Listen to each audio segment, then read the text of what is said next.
Want me to shoot this guy? Shit. You shoot me in a dream, you better wake up and apologize.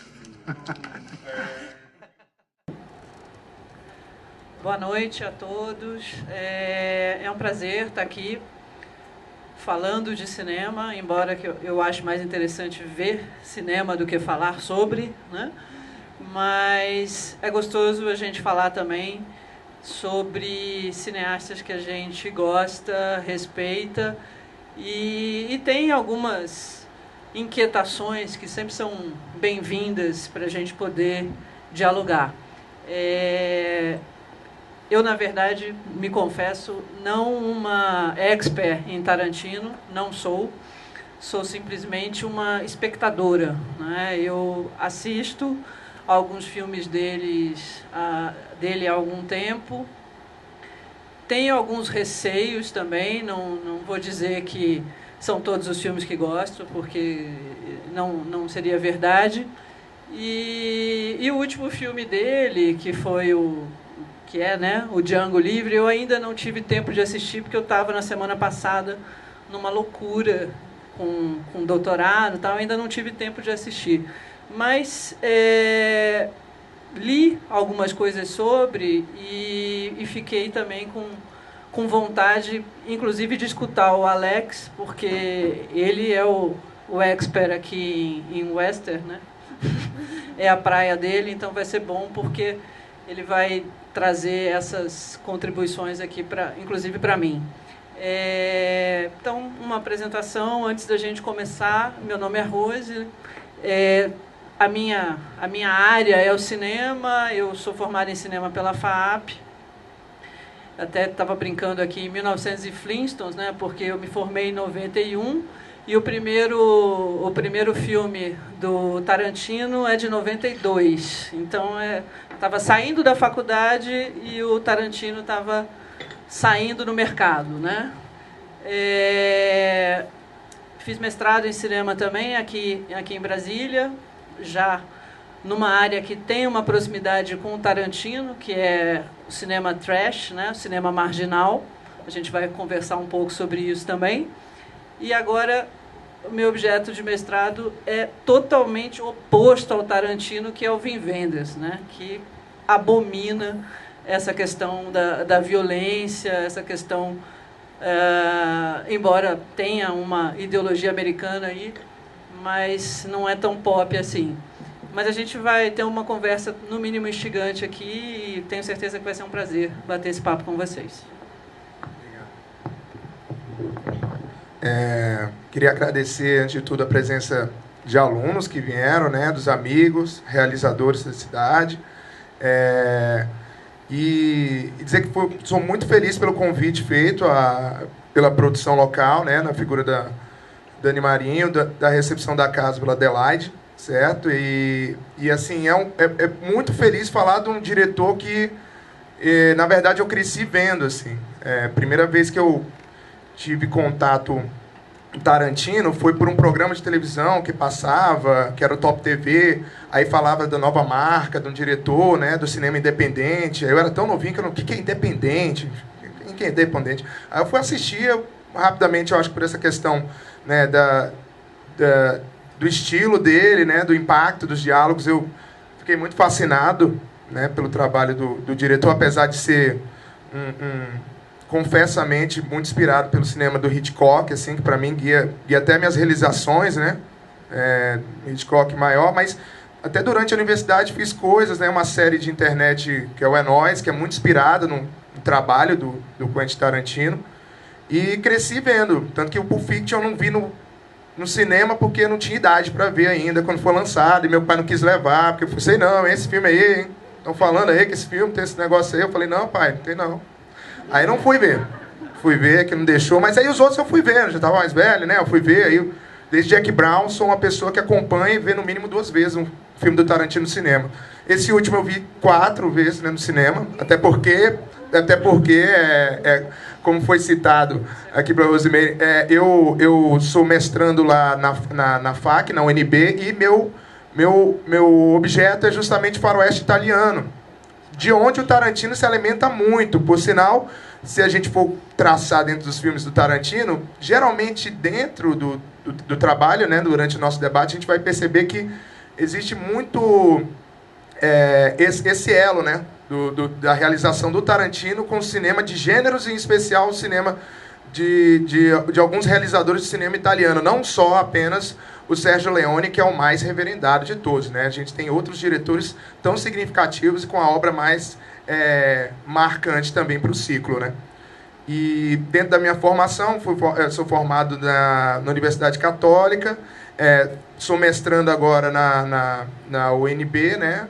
Como foi citado, e estou feliz aqui por estar falando de um autor tão inspirador e tão importante para a geração, né? E ainda por cima para uma cultura pop, né? Que tem formada hoje muito se hoje eu acho que com a consequência do tempo, se hoje Big Bang Theory e até outros facetas de outros realizadores, né, que são instigados por essa coisa da cultura pop, vejo que o Tarantino foi um dos realizadores que abriu essa porta, assim. Aí vamos ver o que a gente vai traçar aí no debate. Obrigado a presença de todos. A gente não ensaiou, né? Então a gente... Não, pois é. Aí a gente tem que ver como é que a gente vai conduzir. Inicia, né?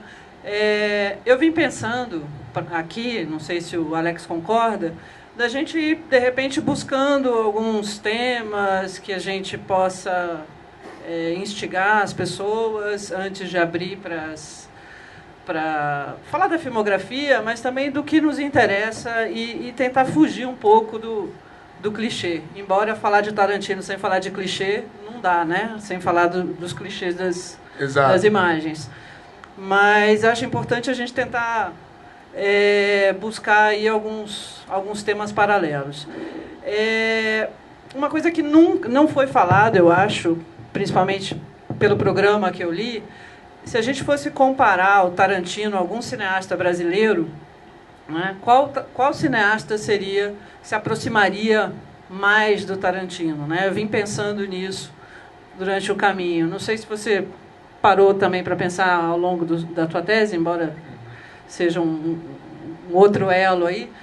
Eu fiquei pensando um pouco no Beto Brant, fiquei pensando um pouco no Cláudio Assis, eu fiquei pensando um pouco nesses cineastas que, vamos ser bem sinceros aqui, né? Sem meias palavras, que chuta o pau da barraca mesmo e faz filme de acordo com a sua ideologia, com as coisas que gosta, com as coisas que tem uma, digamos assim, a sua preferência, né? Então, mostra o real.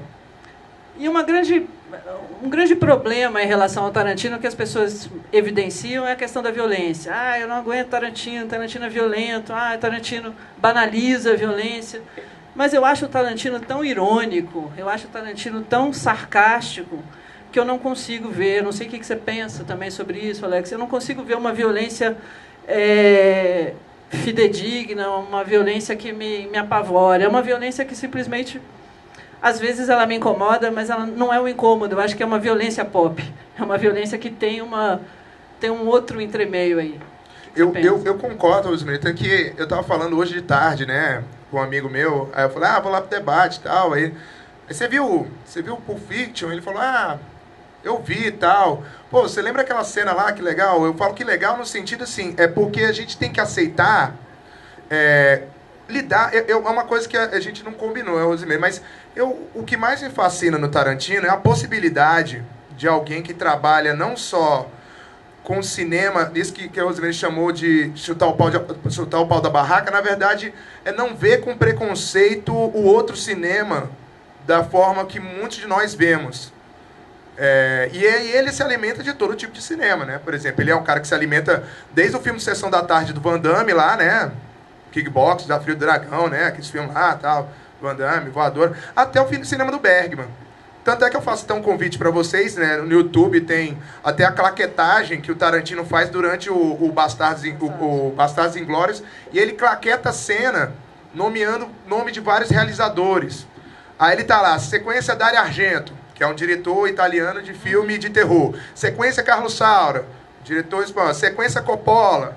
Então é um cara que lida com cinema, com um amor, que assim, o amor da forma que a gente tem, né, pelas coisas. A gente não vê, né, tamanho, não vê forma, não vê idade, não vê... Então, assim, o que a gente gosta, a gente simplesmente gosta. Godard, né? Godard é Tarantino. Aonde? Que é o pai, né, de certa forma, tanto que a produtora do Tarantino, a banda parte não é só um nome que o Tarantino... a banda à parte. Não, é o nome de um dos filmes do Tarantino, do Godard. Um dos filmes do Godard, um dos mais instigantes, né, no sentido da época, né? Que o Godard teve várias fases, né? Para quem é apreciador do Godard, né? O Godard teve várias fases. Ele teve um primeiro momento, depois ele entra no cinema político, depois ele desprende desse cinema político e vai para um cinema Godard, né? Ele toma existencialista, né?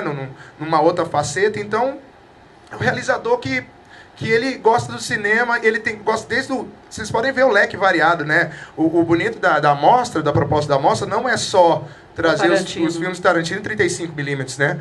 O bonito da mostra é trazer as milhões de influências ocidentais, orientais do Tarantino, desde faroeste, a filme de comédia romântica, a episódio de série, né? História em quadrinho. História em quadrinho. Então, esse leque de possibilidades é de um cineasta que, assim... não tem um preconceito a gêneros, a estilos cinematográficos, a origem cinematográfica. Então, aí está a beleza dele. Aí, voltando pro Pulp Fiction, eu tava falando, pô, você vê, naquela hora que eles estouram a cabeça do Marvin lá no carro, aí quando eles vão lá pra casa, não, que a situação assim, eles tratam de estourar a cabeça como se eu deixasse isso aqui cair. Oh, meu Deus, deixei isso aqui cair, e agora? Aí é bem interessante que aquela não é a violência da vida real, porque é a pessoa aqui que lida com uma situação dessa de violência. Se não for uma pessoa que tem distúrbio mental, ela vai ficar, no mínimo, apavorada, né? Mas ali é a situação de uma violência, uma violência representada, né? Simbólica. Simbólica, como a gente diz, dentro da comunicação, né? Rosemary, tanto quanto eu, somos no campo da comunicação. E essa violência é uma violência muito diferente da violência que acontece do dia a dia. E aí eles vão lá para casa, né? Por sinal, a casa é do personagem do Quentin Tarantino, né? E aí o que acontece? Eles chamam um cara que é tipo... um cara da Polishop, né? Já viram aqueles anúncios do Polishop? E você faz esse abdominal e milagrosamente em 3 semanas você vai ficar com o abdômen feito. É a mesma coisa, eles chamam o Insta The Wolf, que é o Harvey Keitel, aí ele dá as coordenadas, quando ele consegue limpar o carro, aí o Tarantino vira, não acredito, não parece nem o mesmo carro. Quase com a propaganda da Polishop, né? Que eles estão brincando ali, né? Porque eles pegam, limpam tudo e tal. Mas o que acontece? É muito engraçado e irônico, porque existem pessoas para matar, existem pessoas para pensar, né? Aí o Tarantino traz esse campo, né? Essa construção assim. Existe um cara para pensar em soluções. Ele é tipo um prestador de serviço, né? Ele é como chamar um encanador para uma casa. Oh, meu Deus, minha torneira não fecha. Vamos chamar o super encanador. Aí ele é tão bom que ele nem resolve a parada. Ó, se você usar aqui a torneira mais assim, aí vai dar certo. Aí, olha só, a torneira parece que está nova. E essa é a ironia, essa é a pegada do Tarantino. É trazer essa violência, né, de uma forma que não seja desse mundo cabível que nós vivemos. Né? Ele trata de outra forma porque aqui no cinema, né? É uma outra construção, está numa outra percepção, né? E aquilo que você falou também, né, Alex, a questão das referências. O Tarantino é um cinéfilo de carteirinha, né? É um cara que vive cinema desde a adolescência. Então, essa história de, vou assistir Tomates Assassinos e vou assistir Tomates Assassinos com prazer. Ok, que tem lá o fiozinho de nylon, né?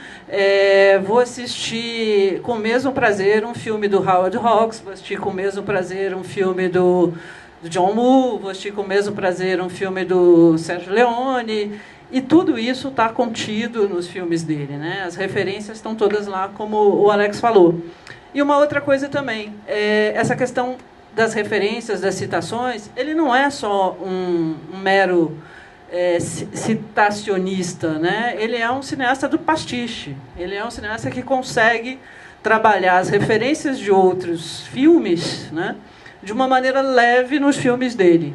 Então, assim, toda vez que eu vejo um Tarantino que tem uma história que é totalmente anti-hollywoodiana, não tem essa coisa, né, ele não se compromete com o final feliz, né, ele não tem essa obrigação, mas, ao mesmo tempo, ele consegue agradar vários públicos, né? Ele consegue agradar desde as pessoas que não têm noção daquelas referências que ele mostra ali, até as pessoas que têm e que conseguem enxergar, decodificar as cenas. Eu acho que é um cineasta que tem um amplo espectro aí de cinéfilos que conseguem assistir e sentir prazer nos filmes, porque os filmes dele têm violência, mas não é uma violência banalizada, né? Eu acho que, ao contrário, essa vingança que ele mostra, né? A recente polêmica com o Django Livre, por exemplo, o Spike Lee, o Tarantino é racista, né? No Django Livre, 38 vezes eu contei a palavra nigger, né? Ele chama... eu não vi o filme, você vai falar sobre isso agora. Esse é o fato, isso é verdade. E aí... Não sei a quantidade de vezes, mas é fato. Então assim...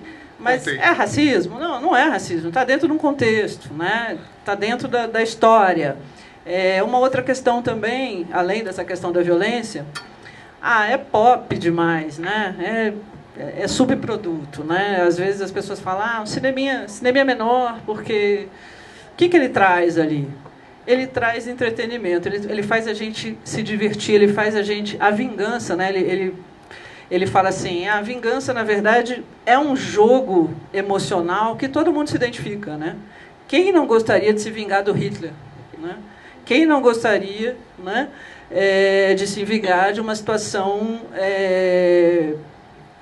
penosa, danosa? Então, assim, é uma coisa que a gente se identifica, tem uma identificação, né? É muito legal que o Rosemary tocou, porque... Essa questão, né, do amor, né, pelo cinema de uma forma que ela não é gratuita, ela é respeitosa, né?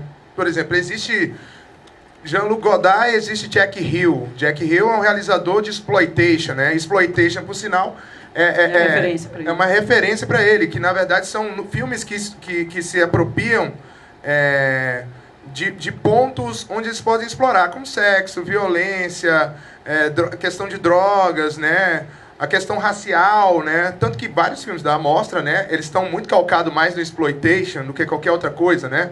Temos os filmes clássicos, né, tipo Rio Bravo, né, que é um clássico, né? E temos também um filme como Foxy Brown, né, que inspirou o Jack Brown. Foxy Brown é um filme do Jack Hill, né? Que é um exploitation, né? É um filme que explora, dentro do exploitation, é um black exploitation, né? Explora a figura negra, né?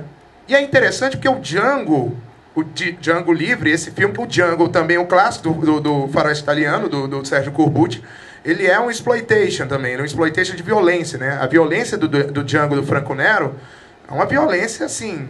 que é brutal até hoje. Estava conversando com a Dani aí, a Dani falou, nossa, eu vi o Django do Corbucci de novo. Eu fiquei impressionada como ele é pesado demais. Mas é disso que se trata. O Tarantino, com o Django Livre, ele presta uma homenagem pro exploitation. Tanto que eu falo que é um filme que, assim como Kill Bill, ele é meio filme de samurai e meio filme de faroeste, né? Na verdade, o Kill Bill Volume 1 é um filme de samurai e o Kill Bill Volume 2 é um filme de faroeste. E aí a gente já tem a referência da literatura, né? Exatamente. Ele vem e segmenta, né, os filmes. Exatamente, que é essa percepção, né, dentro do gênero.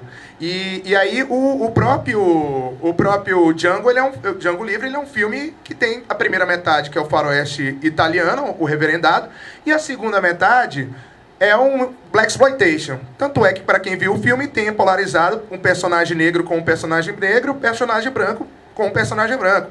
Porque no black exploitation é assim, negão resolve com negão, branco resolve com branco. Não tem essa coisa, interracial. Sim, pode até acontecer, mas assim, o exploitation, ele quer tratar justamente da situação do negro. O próprio branco não abala a situação do negro, porque dentro do exploitation, dentro daquela construção cinematográfica, né, há de se enfatizar justamente essas figuras. Né? E aí, nessa percepção, que o Django Livre ele se propõe, ele tá lançando, né? E também trazer que o exploitation, ele tem essa questão de filmes baratos que eles conseguem justamente a repercussão dele, a bilheteria dele, porque eles exploram pronto, né? A gente tem aí na mostra o Fast Fast Kill Pussycat, que é do Russ Meyer, né? Um grande diretor do Sexploitation, né? Que ele traz um filme onde mulheres batem nos caras, fazem racha com carro, né? E aí o que ele está trazendo? Enaltecendo a figura da mulher como uma figura brutal, né? Numa sociedade, né? Quando ele foi feito, que a mulher ainda estava conquistando seus direitos. Então, e o Black Exploitation da mesma forma, quanto as lideranças negras ainda estavam atrás, né, de representação social de uma forma efetiva, né, tinha um cinema voltado para um público que acreditava, né, no Fight the Power, né, justamente, né, na questão negra. Então aí é legal, porque é um cinema à margem, de onde vem o Tarantino, daí essa questão dos diretores marginais, né, os diretores exploitation, que tentam alcançar esse sucesso de bilheteria, né? Essa bilheteria numerosa que é justamente que garante se fazer mais filme.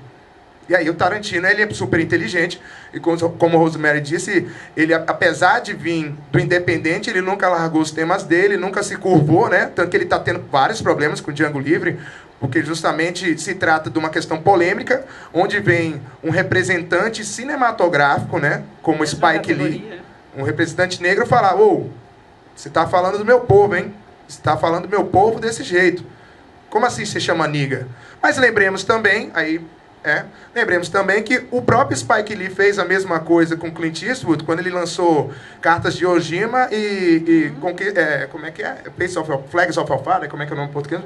Conquista da Honra. Ele chegou, tacou pau no Clint Eastwood, porque esse seu filme aí não tem nenhum representante negro. Esse seu filme aí não tem representante negro. Passou alguns meses, o que aconteceu com o Spike Lee? Ele veio com um filme de guerra, de um pelotão negro lá, né, salvando uma santa. Então, assim, pode ser uma jogada de marketing. Já aconteceu uma vez, né? Agora, de novo, né, um dos grandes lançamentos do ano, né, foi indicado para o Oscar, ele chega e fala alguma coisa também. Então, não sei até que ponto, né, o Spike Lee fez isso, por que ele fez isso. Eu reconheço ele como grande cineasta, um cineasta que eu gosto muito. Por sinal, a cinematografia dele, eu assisti boa parte, eu acho que deve estar faltando no máximo uns 2 filmes, eu gosto muito do Spike Lee, mas eu acho que algumas posturas, às vezes, dão essa popularidade que muita gente critica o Tarantino, mas ele está conseguindo da forma avessa, né? E outra coisa também, Alex, as pessoas também são muito sisudas, né? O cinema não tem nenhum comprometimento com a realidade, né? O Spike Lee falou assim, ele tinha, na verdade, ele tinha que falar sobre essa questão do negro, é o Holocausto, né? Mas ele falou sobre o Holocausto no Bastardos Inglórios, né? De uma outra maneira, mas ele falou. E uma outra questão também que eu estava pensando do bom humor. As pessoas têm que ter um certo bom humor para assistir filmes sem achar que aquilo ali é um espelhamento, né? Não é espelhamento do real. É uma história, é uma ficção, né? Então, o próprio nome já diz, o próprio gênero já diz. Ele não tem nenhuma obrigação de na verdade, corresponder com a história literal. Não precisa. Estou pensando aqui em referências também, fora dessa questão do pop, né, do Kung Fu, do western, me lembrou também do cinema noir. Eu acho que o Tarantino ele usa demais na fotografia dele, né? Tem essa apreensão aí do cinema noir, da fotografia entrecortada, das sombras, a questão da perseguição, né? Carros. Então, isso é uma referência um pouco recorrente, né? Eu vejo isso em alguns filmes do Tarantino. E as musas, né? A Uma Thurman é uma musa para ele, né? Ela está aí em vários filmes. Rola até uma fofoca, né? Que ele tem uma paixão, assim, velada. Total. Aí, deixa eu contar a tua fofoca. Na estreia da grife eu vou falar das fofocas, né? Pra você falar de Tarantino, você falar de fofoca, senão tem 2. Primeiro, vocês viram o Oscar? O Tarantino tava meio fuleiro lá, né? Ele chegou com a gravata torta, tava falando até com o Rafa e com a Marta. Chegou com a gravata torta, aí quando ele pegou o Oscar, ele falou: a Charlize é minha vizinha. Charlize é minha vizinha. O que o mundo quer saber que a Charlize é a vizinha dele? Mas ele é lá, né? Fuleiro, daquele jeito lá dele. Charlize é minha vizinha, ela mora lá perto de mim. Tipo, tá, e aí? Mas ele fala, né? O esquema na cabeça dele lá. Outra fofoca é aquele esquema, né? Quando a Uma Thurman lançou a grife dela lá, Aí, como ele tem um fetiche por pés, né? Tanto é que, se vocês notarem, praticamente todos, né? Só no Cães de Aluguel, porque não tem pé pra ser bonito no Cães de Aluguel pra ele, né? Porque o pé de homem, né? Mas todos os filmes ele tem uma coisinha com o pé lá, né? Bastardos põe um pé aqui no meu joelho, né? O próprio Fiction, ela sai andando, tem a dancinha. Aí, enfim, ele tem esse fetiche por pés, né? E aí, quando a Uma Thurman lançou a grife dela, que tinha entre roupas, tinha sapato, eles comemoraram, né, a abertura, ele tomando champanhe num sapato da grife dela. Na verdade, era aquele salto alto lá. Ele e ela, né, na verdade. Ele deve ter dado a história, ele é um fuleiro, né? Deve ter dado a ideia, vamos beber num sapato? E bora, aí tem até a foto, vocês podem procurar na internet, eles bebendo lá champanhe num sapato. Né? Que mais que a gente pode falar? Agora eu acho legal, você tocou, Rosemary, essa questão da novela Vague. Ele é um grande admirador, né, do Godard. Tanto é que, por exemplo, o que ele faz não é novidade para ninguém. Essa coisa, misturar gênero. Godard, por exemplo, tem o Alphaville, né, que é uma ficção científica no ar, né? Entre outros filmes, né? Quando a Mulher é Mulher também, ele brinca, tem construções de bem pop, né? O Godard, assim, muita gente fala mal do Godard, mas eu gostaria de fazer o convite de perder o preconceito a Godard e assistir o Godard. Godard tem momentos maravilhosos, tanto no cinema dele, de gêneros, né? Que é onde esse filme, o Alphaville, está inserido, como no filme, no cinema político dele, tem coisas maravilhosas, como o própria fase existencial aqui. A questão é que a gente fica com preconceito com muita coisa, né? Assim como vocês têm, assim, eu digo, a maioria tem preconceito com Godard, muito cabeça. Também tem gente que tem preconceito também com as coisas, né? Como, sei lá, esses filmes B, né? Eu falei do filme do Van Damme, tem filme do Van Damme que é muito legal. Eu gosto, tem um filme do Van Damme que eu gosto. Né? E aí é o que eu acho que essa questão, né, é dar lugar às coisas, no sentido assim, os lugares do cinema são gêneros e tem formas de expressão. Uns são mais engajados, outros são mais refinados, mas é cinema, é expressão, né? Então, assim, é isso que eu acho que é mais. Como o Rosemary citou aqui, tem o caso do, por exemplo, Kill Bill, tem uma citação diretíssima ao filme de A Noiva Matou de Negro, né? Que é do Truffaut, né? É aquela coisa que ela vai riscando na listinha dela lá, aquilo ali tem no filme do Truffaut, né? Então não é uma coisa assim que, ele se alimenta do B, ele se alimenta do cinema. Ele tem respeito do cinema pelo cinema na existência dele, né? E ele é um cara, assim, que se falar que Django é um filme racista, eu vou me espantar, porque, na verdade, se vocês, quem viu o filme, lembrar de todas as situações do Django, sempre que se fala em dinheiro, tá resolvido. Ele é um negro. Mas eu tenho dinheiro. Não, então beleza. Porque o dinheiro é maior que tudo nessa sociedade, né, que ele condena ali, no sentido da sociedade hipócrita, né? Essa questão do negro e do branco é resolvido com o capitalismo, porque o capitalismo é isso, né? O capitalismo, você não tem cor, não tem cheiro, não tem sexo, não tem nada, assim. Tem grana. Tem grana. Se tiver grana, tá tudo resolvido.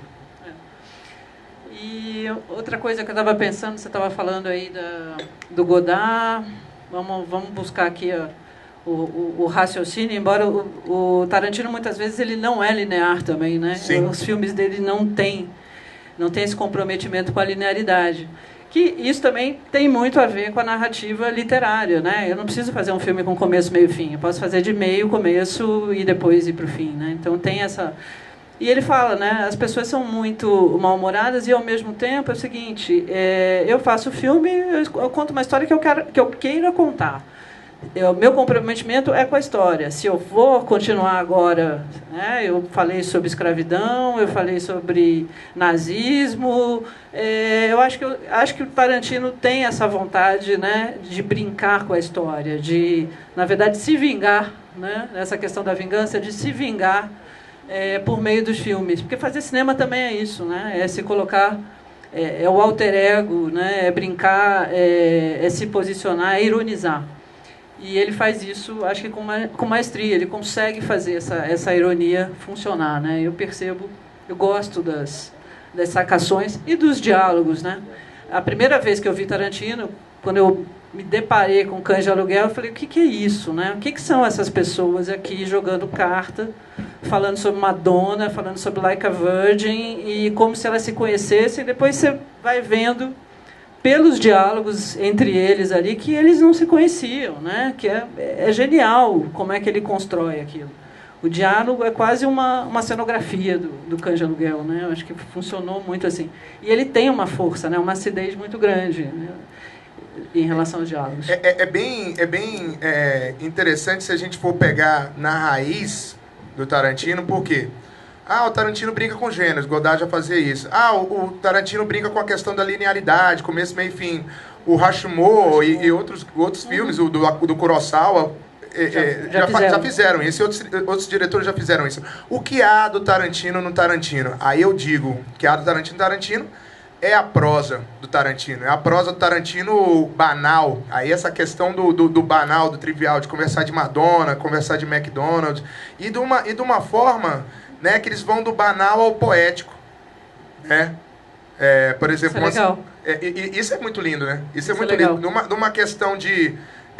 E os personagens do Tarantino é muito legal, porque ao mesmo tempo que eles são assassinos, ele brinca muito com quente e com frio, né? Numa estrutura numa dicotomia, uma estrutura de roteiro. Quem já estudou roteiro aí sabe que isso aí é uma arma poderosa para ele. Ao mesmo tempo, por exemplo, tem a mulher do Marcelo Wallace, que é a Uma Thurman, e tem o Vincent Vega, que é o John Travolta. Aí a Uma Thurman meio que dá um espaço pra ele. E aí, bora? Aí ele vai pro banheiro e vai ter um monólogo com ele, né? É isso aí, vai pra casa, se masturba e tudo bom. Porque você tem que ter lealdade, cara. Ele é um assassino. Mas não é porque ele é um assassino que ele não possa ter lealdade. Não é que, por exemplo, a mulher é uma samurai e tal, que ela não possa querer preservar pelo filho dela. Então são esses elementos, são essas construções que ele brinca com a gente. Pô, mas como ele pode ser assim? Claro que ele pode ser assim, ele é um ser humano. Todo ser humano é assim, né?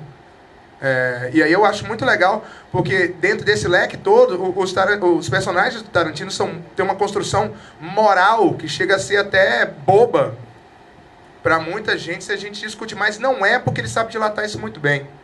Ele sabe dilatar, por exemplo, a gente pega a questão do Jules, né? Do Jules no Pulp Fiction é inacreditável, porque ele chega num ponto em que ele fala bem assim, não, isso foi um ato de Deus, eu tenho que mudar de vida. Aí ele podia passar geral lá, matar o Amanda Plummer e o Tim Roth lá rapidinho. Ele, então, eu passei por um momento de transformação na minha vida. Então tô aceitando ele agora, deixando você... Que é isso, velho? Se fosse um filme previsível, passa ferro nos dois, maluco, porque tá esperando. Não. Aí é o momento dele de reflexão, de transformação do personagem. Que é a transformação maior do que a morte? Exatamente. Se deparar com um ato divino, né, que salvou ele. Isso aqui foi Deus que tocou a gente, cara. Confessa que foi um ato de Deus. Confessa. Aí o cara, tá, se a gente for embora, eu falo que sim. Aí, essas brincadeiras, né? Mas há esses elementos, assim. Se vocês procurarem, todos os personagens de Tarantino têm uma questão moral. Quando ele subverte essa questão moral, é que essa percepção dentro do roteiro, ela está desencadeando outra coisa. É o ponto de virada dele. É o ponto de virada numa construção, né, efetiva, num cara que sabe escrever roteiro com maestria, né? Tanto é que... Ele começou assim, né? Exatamente. Ele começou como roteirista. Começou vendendo roteiros para conseguir dinheiro para fazer o próprio filme. Mas é um realizador que ele até já tem programado fazer no máximo 10 filmes, né?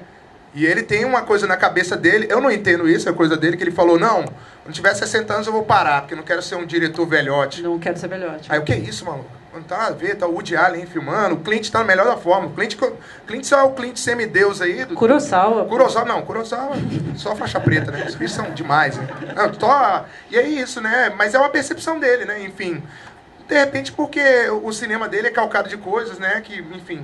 Será que ele vai se esgotar? É uma coisa... Será que ele já prevê que pode se esgotar, né? Então tem essas coisas também, né? Pois é. São construções. Mais que a gente pode falar dele? A gente podia conversar, né? Podia abrir, né? Eu só ia focar num ponto antes, que é bem legal essa questão que a gente falou do Cães de Aluguel, que, se vocês repararem, para quem viu Cães de Aluguel, ele é basicamente feito, né, dentro da construção cinematográfica, a gente tem uns espaços onde os filmes são feitos, ele é 70% a 80% feito em uma locação. Porque eles não tinham muito dinheiro. Então, ou seja, ele investiu em atores que ele queria, né? E basicamente desenvolveu o filme de uma forma até que, como a fala dele se garante, né? Ele investiu numa construção quase que teatral, né?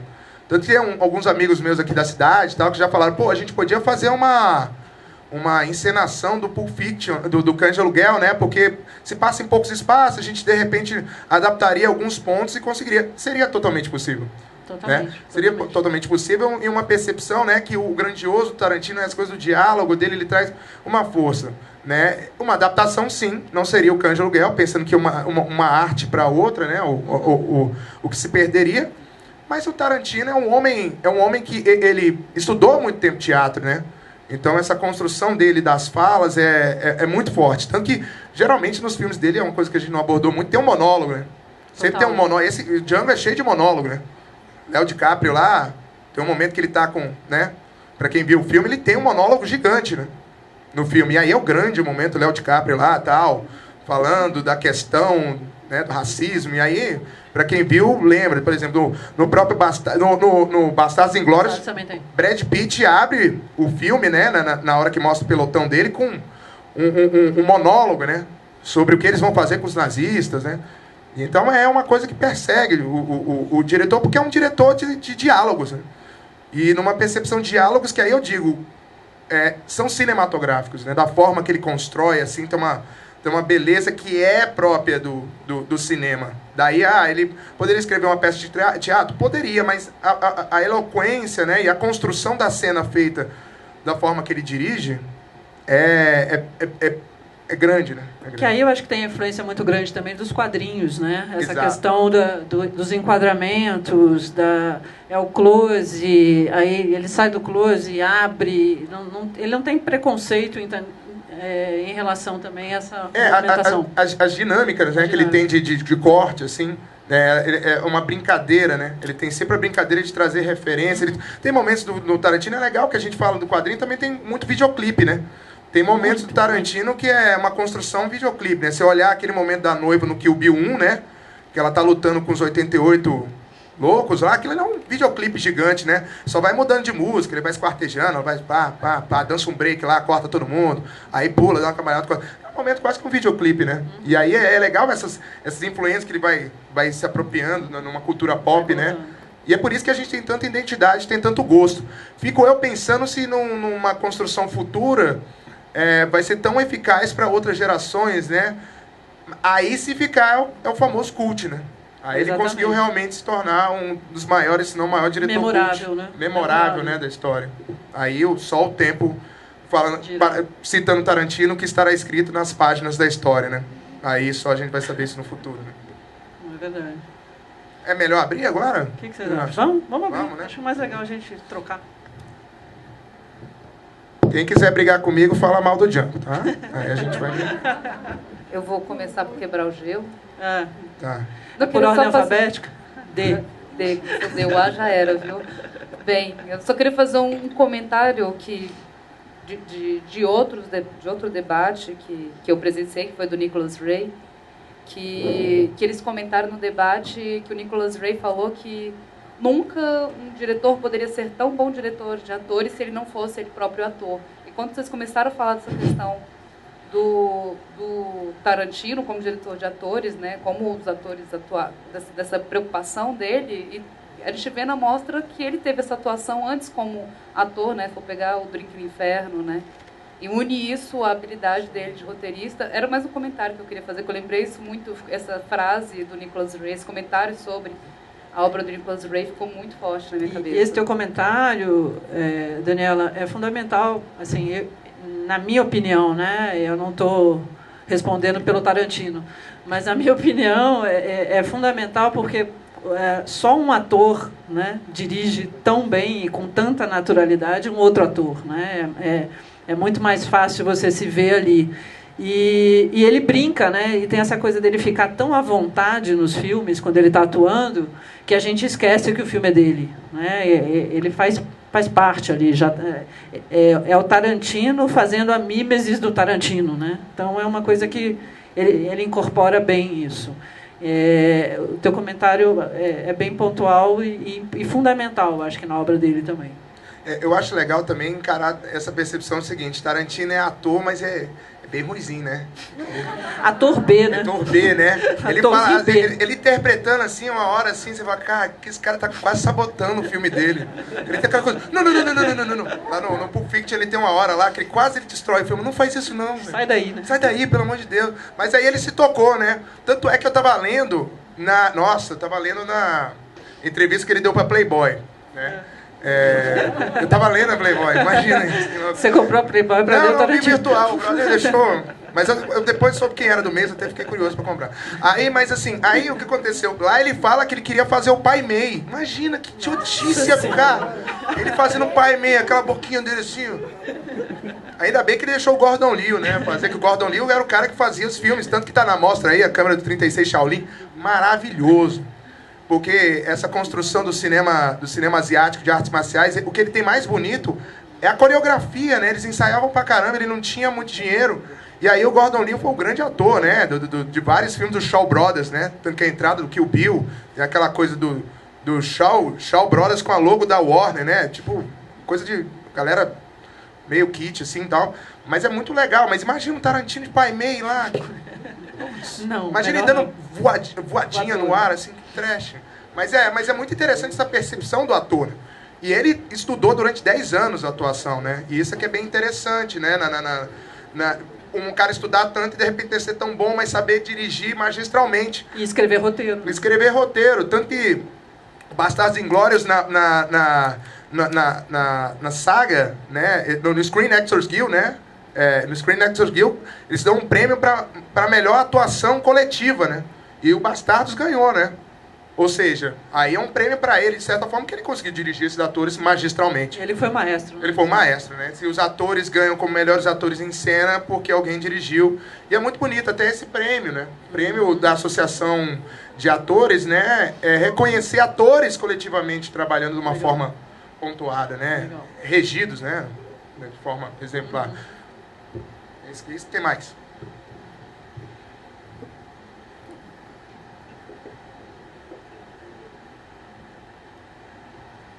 Boa noite. Boa noite. Então, o Tarantino, ele trabalha baseado praticamente nas influências que ele tem, né? Eu queria que vocês comentassem sobre não sei, talvez diretores, roteiristas que utilizam o Tarantino como influência.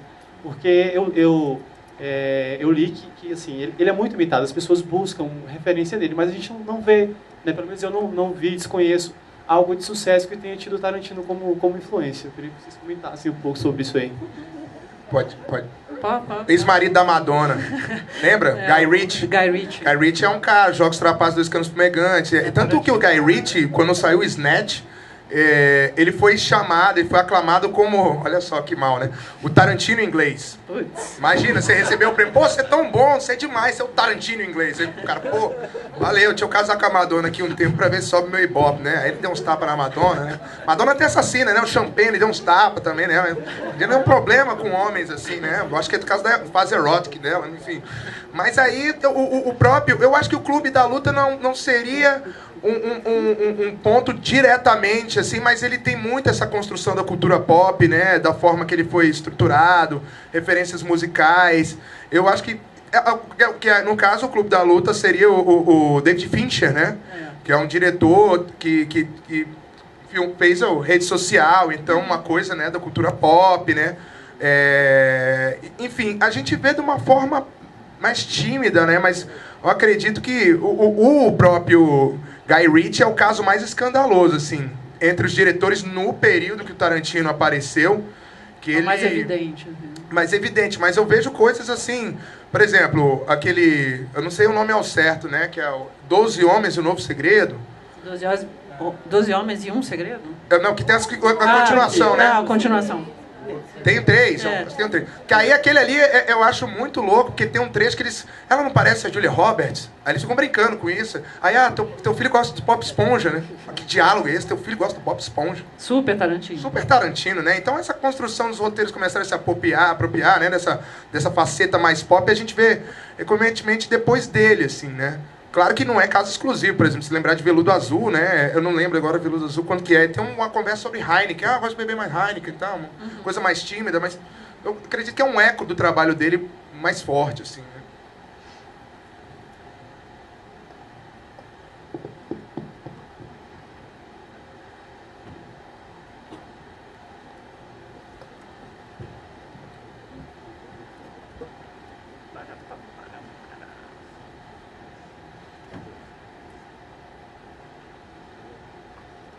Boa noite. Boa Então, noite. eu li uma vez que o Tarantino é muito inteligente, né? O QI dele parece que é 160 e tudo mais, né? Aí é um negócio assim, né? Acho que é um dos caras que mais tem QI no mundo da fama, né? Aí eu tava vendo, pra ele construir um roteiro, né? Isso foi uma entrevista dele mesmo, né? Ele começa começa assim, a ideia dele de criar um roteiro, sei lá. Ele pensa num negócio aleatório. Pô, um samurai lutando com um cowboy, né? Aí ele começa a construir o filme a partir daqui. Seria massa um samurai lutando com um cowboy. Ele começa a construir um filme até que sai um filme. Né? Diz que vários roteiros são desse jeito, né? Você, Vidigal, como realizador, você acha que isso é uma forma válida e genial mesmo de construir um roteiro? E aproveitar também para perguntar para vocês o filme preferido do Tarantino de cada um. Não, para mim é fácil. Eu fico com o primeiro. Eu sei que para ele isso é uma heresia, porque ele está no Django, mas eu fico com o Cães de Aluguel, porque me impressionou, né? Me impressionou a atuação dos atores, me impressionou os diálogos, me impressionou o sarcasmo, a ironia e a quantidade, né, a avalanche de signos da cultura pop que tem ali. Eu falei, nossa, que cara é esse, né? Né? Eu fui procurar saber quem era o Tarantino. E aí é exatamente isso que você falou. Ele é um devorador, né? Ele é um devorador de cinema.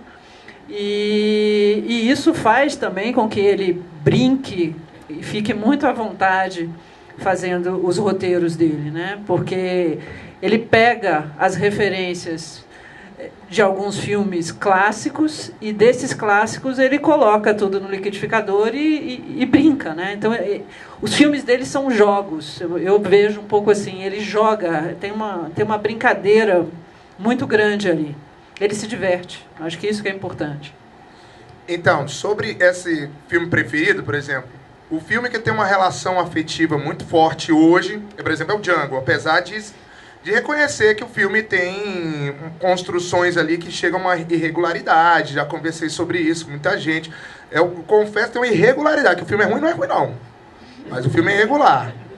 Eu tenho uma relação afetiva muito próxima, até porque é o momento do mestrado, é o que eu estou estudando, e aí eu já tinha, por exemplo, na época que eu estudava com a minha amiga Yali lá, eu já estava cantando isso desde 2004, tu vai ver, o Tarantino vai fazer um faroeste. Eu sabia se ia estar vivo para ver isso, né, mãe? O Tarantino vai fazer um faroeste, Aí Yali, larga de mão, caô, velho.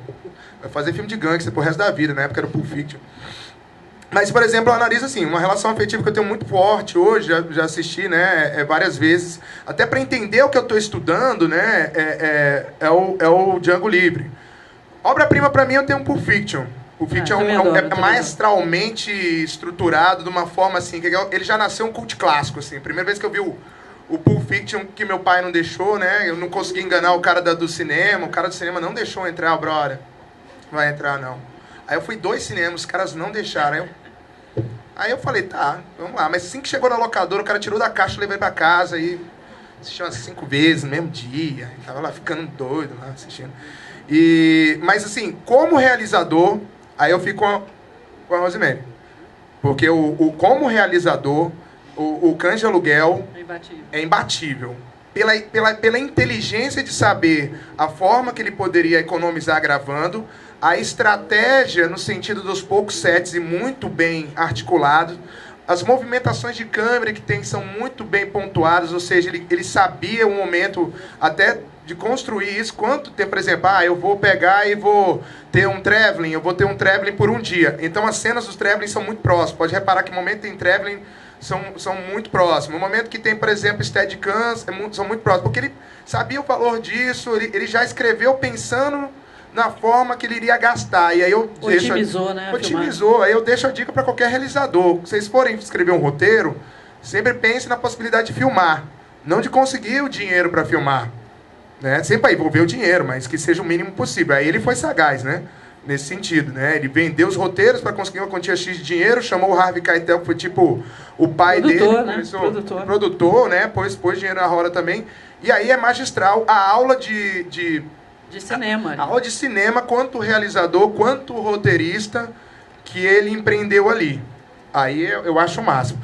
Agora, sobre a questão dele de roteirista, de questões díspares, eu concordo com o Rosemary. Eu acho que é um cara que viu tanto cinema, apesar de falar que a matéria-prima dele até é muita literatura, que para alimentar nesse suporte assim, de pontuações, e forma muito eficaz, ele viu tanto cinema, que ele já ficou doido. Ele vai misturando as coisas, para ele faz sentido que, sei lá, o cowboy, de repente, possa lutar com um samurai, ou um gangster possa ter um conflito ético, né? Porque essas coisas, né? Num filme Tarantino, às vezes numa cena do Tarantino você vê 3 diretores de influência dele diferentes, assim. Ou 4, e os 4 de cada parte do mundo. Você vê um diretor italiano, você vê um diretor americano, você vê um diretor sueco, né? O filme do Bergman influenciou ele naquele momento, assim como o do Kurosawa e sei lá, um filme do Margarete, Antônio Margarete, lá, que ele até reverencia, né? Então, assim... ele, chinês, vai misturando. O John Woo, ele vai misturando. Boa noite. Tarantino no futuro, como que vocês enxergam que ele vai estar? Ele vai, agora que ele já é mais famoso, reconhecido, vocês acham que ele vai barbarizar mais? Ou ele vai, sei lá, fazer filmes mais sérios, buscando mais a crítica? É uma pergunta legal de se pensar, assim, né? Mas eu acho que com a maturidade o que você ganha é irreverência. E a irreverência dele, eu acho que é justamente se enquadrar, né? É uma possibilidade, eu acho que é uma possibilidade de ele fazer um filme que inimaginável, né? Poxa, sério, mas irônico e ao mesmo tempo... Tarantino tem algum filme PB? Eu não lembro. Tem momentos PB. Tem momentos só, né? Tanto que, por exemplo, o Kill Bill tem um momento PB, que numa estratégia meio que psicose Hitchcock, né? Que era tanto sangue naquele negócio, né? Que se tivesse a Maria, se fosse vermelho, o povo precisava traumatizado, né? Assim demais. E tem um momento quando eu não sei se muita gente sabe, numa prova de morte, ele foi o diretor de fotografia, né? Aí eu acho que é meio tiração de onda. E road movie dele, né? Ele chega lá e tira a cor no momento, né? Que tá o Kurt Russell lá, no momento de idolatria pelo pé, né? Da Dawson, né? E aí eu vejo assim, tô meio tirando onda com a minha fotografia, mas é um momento elegante, tipo um PB, né? Que é um momento mais, né? Mais cru no sentido da relação dele, né? Com o fetiche dele, né? Mas o futuro dele eu não sei não, cada vez está mais fuleiro, né? Esse Django, ele se explodiu, né? Que diabo, o cara pegar e se explodir no filme, né? Tipo, tem que ser muito... Aí eu acho que ele vai continuar autoral, eu acho que ele não abaixa a cabeça não, né? Não sei se vocês sabem essa história. O segundo filme dele, o Pulp Fiction, ele era da Miramax, né? A Miramax era uma subsidiária da Disney, né? Pra fazer filmes mais... que não tivesse selo Disney, né? Você não vai fazer o Pulp Fiction com a Disney, né? Ah, mãe, vamos ver os filmes da Disney, bora ver Pulp Fiction e o Dumbo, né? O elefante alcoólatra e a galera se matando, né? De repente é isso. Não, aí não podia. Aí fizeram a Miramax, aí a Disney falou bem assim, não tá legal. Não é mais legal, esses filmes estão ficando muito doidos, melhor cortar. Aí os irmãos Weinstein ficaram sem dinheiro, né? Assim, perderam a fonte de dinheiro, mas como eles tinham posto dinheiro diretamente no Pulp Fiction, e fez a bilheteria que fez, eles ficaram muito agradecidos ao Tarantino, obrigado. E aí é o único diretor na mão do Harvey Bob Weinstein que não tem um corte deles. E vocês sabem, não sei se sabem, eu conto agora, os produtores executivos geralmente têm a mania de cortar, pôr a mão assim no filme, sair cortando. Decepar, né? Decepar, mas quando os diretores eles gostam, né? Como é o caso meu amigo Rafael Lobo, eles não cortam, eles dão uma carta branca. Vai fazendo aí, vamos ver o que vai acontecer. Importante ser você, cara. Importante ser você. Tanto que o Django Livre, primeiro corte, tinha 3 horas e 10. Aí eles só falaram bem assim, pensa direito. Mas assim, não vou nem olhar o que você vai cortar, mas 3 horas e 10. Né? Aí ficou 2 horas e 45, né? O Bastardo teve o mesmo problema. O Bastardo tem 2 horas e 35. O que foi exibido em Cannes foi 2 horas e 55, né? Aí o bicho já tá na... Mas o futuro Tarantino, eu acho que não vai perder a mão, não. Acho que ele quer até parar de dirigir, porque ele não quer ceder... se repetir, né? Exato. Acho que ele tem medo de se repetir. Boa noite. Boa noite. Aproveitando um pouco das perguntas, eu gostaria de perguntar o que vocês olham e falam, isso é Tarantino? Pode até ser um filme deles, o filme dele mesmo, vocês olham e falam, caraca, isso daqui é puro Tarantino, porque eu, como experiência, né, ele falou as influências do Tarantino, e eu imediatamente lembrei do clipe da Lady Gaga, Telefone, que é Tarantino desde do início, né, abrindo com o casting, né, e eles colocam letras dos filmes do Tarantino até o fim, né, que ela tem uma Kombi igualzinha a do Kill Bill, né, e até mesmo as roupas que ela usa são todas parecidíssimas com os filmes do Tarantino, né, ela se veste com a faixa, né, do North Star, e a Beyoncé se veste com roupa americana, né. Então, o que para vocês é Tarantino? O que vocês olham e falam, isso é Tarantino? Eu vejo muito diálogo, acho que tem os diálogos, como o Alex falou aqui, que você fecha o olho, o filme que você vê, você não precisa ver a imagem, né? Independente do sangue cenográfico, né? Você fecha o olho, você escuta ali, você fala, nossa, que construção legal, né? Que bom humor e que inteligência. Eu acho que é muito Tarantino. E vejo algumas referências dele em relação à fotografia do Brian De Palma, né? Que ele suga muito o Brian De Palma, close de mão, assim, tem umas coisas que eu acho que é muito Tarantino, porque é muito Brian De Palma que ele, né, absorveu. E essa coisa transcultural também, porque o Tarantino, ele é filho de italiano com mãe holandesa e neto de índio Cherokee. Né? Então, assim, imagina isso. Mestiçagem, globalização chegou antes. Lá. Para ele chegou, né, no gameta. Então, eu acho que essa fusão, essa panaceia cultural é muito Tarantino também. Ele brinca muito com isso, né? Em relação aos nomes dos personagens, as referências, por exemplo, no Cães de Aluguel, né, que é o Mr. Pink, Mr. White, Mr. Orange. É Orange por causa da mãe dele, né? Orange por causa de Amsterdã, né? Então tem toda uma brincadeira que são referências familiares que ele brinca ali. Então assim tem umas coisas que você vai sacando que é dele, né? Que é referência bem básica dele. Então, a Rosemary falou dos filmes favoritos do Brian De Palma, né? Brian De Palma é um realizador. E, por exemplo, eu trouxe até uns livros aqui, quem quiser, não impresso, porque eu estou estudando, eu preciso desses livros e tal. Mas pode olhar. Mas eu pode olhar, a gente conversa. Primeiro é o cinema do Quentin Tarantino, do Mauro Batista, que teve aqui no primeiro debate. Maravilhoso. Isso aqui é a tese, e a tese de doutorado dele, a Bíblia total. Ele analisa até Bastardos Inglórios. E o outro é um almanaque do Tarantino. No almanaque Tarantino, né, que um jornalista fez a compilação, né, que é o Paul A. Woods, ele, por exemplo, dos 10 filmes preferidos do Tarantino, 2 são do Brian De Palma. Né? E aí é bem legal por essa construção. A gente parar pra pensar que são 10 filmes de um cara que assistiu filme pra caramba, assistiu filme brasileiro, filme mexicano, filme holandês, filme sueco, filme japonês. Ele assistiu vários tipos de cinematografia. E, no entanto, aqui, de um único diretor, tem 2. Eu acho que nenhum outro se repete. Só o Howard Hawks, né? Que se repete, porque também é um diretor de uma produtividade também espantosa e tal. E é no máximo, né? Mas o Brian De Palma, por exemplo, é inegável. Eu acho que, na verdade, assim, o Brian De Palma é um que é obcecado pelo Hitchcock, né? Uhum, total. E aí ele... Mas uma colagem mais interessante para o Tarantino, né? Que é uma colagem, por exemplo, quem viu Carrie Estranha sabe que Brian De Palma é o diretor preferido do Tarantino, né? É um filme que é sangue, né? Tem um mar ali, né, de sangue. E é isso. Opa, boa noite, beleza? Então, uma coisa que me chama a atenção pra caramba no cinema do Tarantino é uma forma, assim, eu gosto pra caramba disso, é como ele pega um personagem que é um ator forte, é um ator caro até, e ele descarta esse cara. Você vê isso, por exemplo, no Kill Bill. O Samuel Jackson, ele entra, nem aparece o rosto dele, ele sai, ele é morto ali, acabou, sumiu.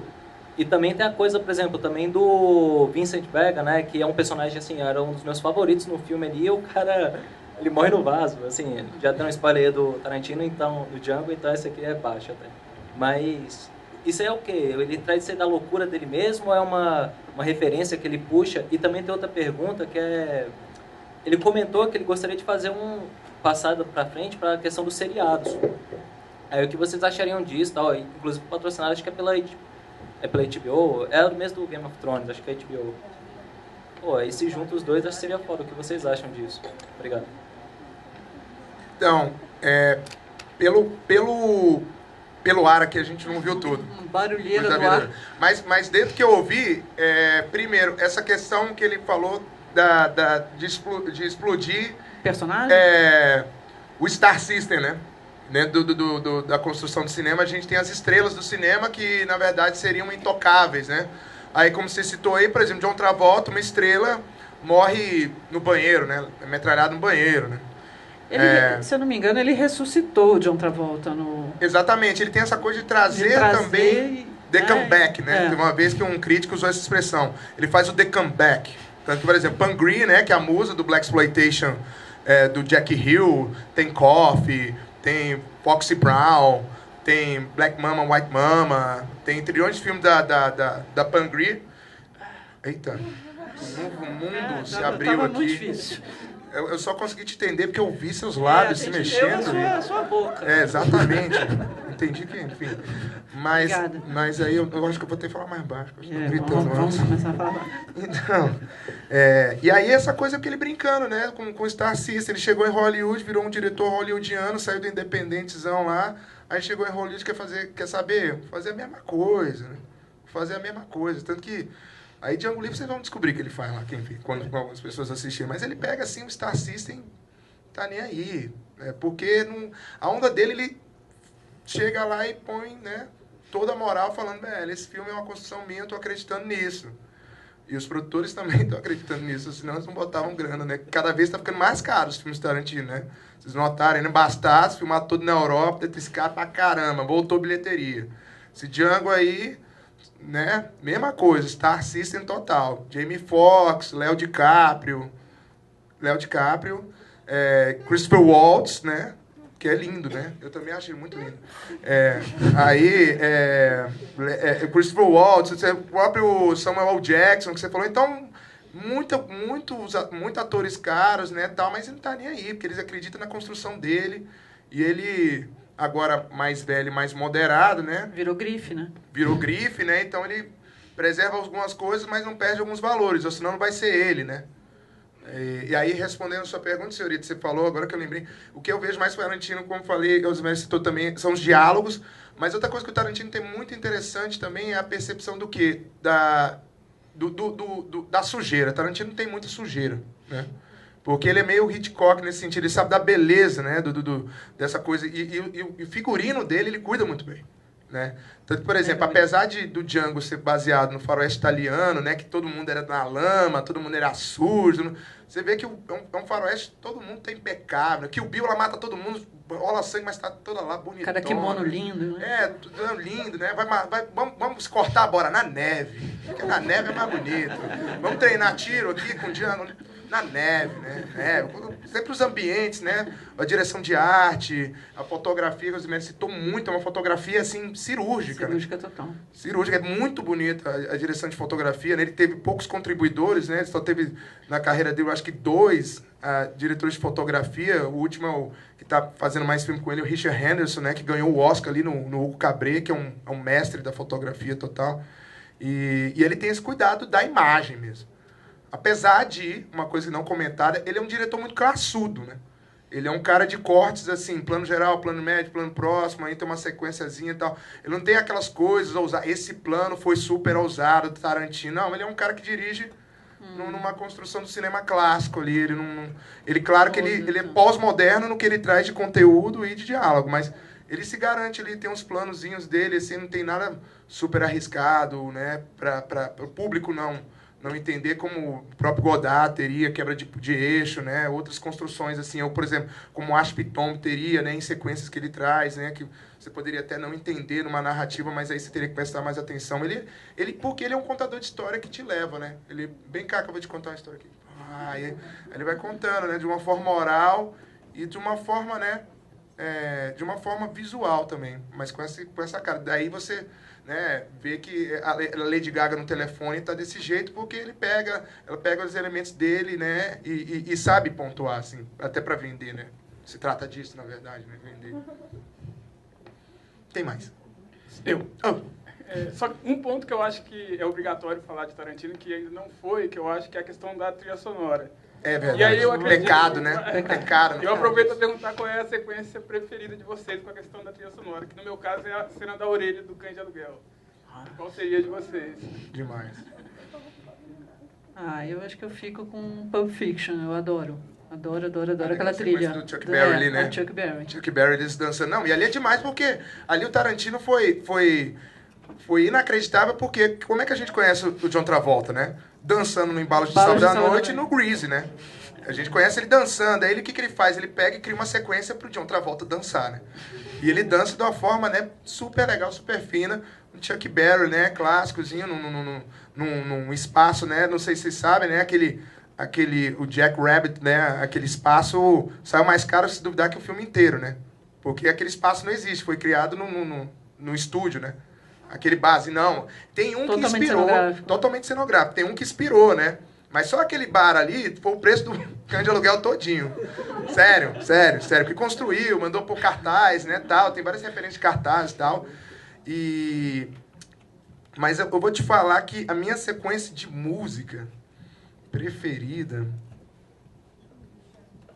Django Livre. Então... Será? Deixa eu ver. Não sei... É porque assim, tem... eu tenho uma. Tem uma, assim. Ele faz uma coisa que é super legal, que ele pega aquela coisa que é uma coisa muito emocionante do Tarantino, que ele sabe conduzir muito bem a trilha com a imagem, que é a coisa do videoclipe, né? Mas ele trabalha oposições, né? Exatamente. E esse é muito bonito, né? Que o Tarantino, ele às vezes pega uma trilha que esdrúxula para um momento que é bem legal. São baratos. Por exemplo, um momento lá que ela tá matando todo mundo, aí vem aquele rock, né? Bem década de 60, garagem, assim. Não. E ela cortando todo mundo. Isso eu acho legal, mas um momento que eu acho, assim, glorioso, brincando com quente, com frio, com música, com imagem, é aquele momento da Helen Hell com a noiva, que elas vão disputar. Ela, e essa Hattori Hanzo aí? Ele não tinha penhorado?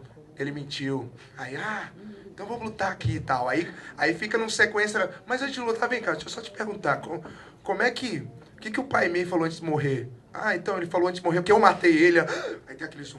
Aí ele só, sei o que, você matou ele, você não vai ter futuro. Aí na hora que elas vão brigar, é muito legal porque, assim, é uma música que ele tirou, né, do filme do Sérgio Corbucci, né, que é o Barro Joe, que é um filme de índio, imagina, um filme de índio na Itália, né, e tem a trilha do Ennio Morricone, essa trilha do Ennio Morricone.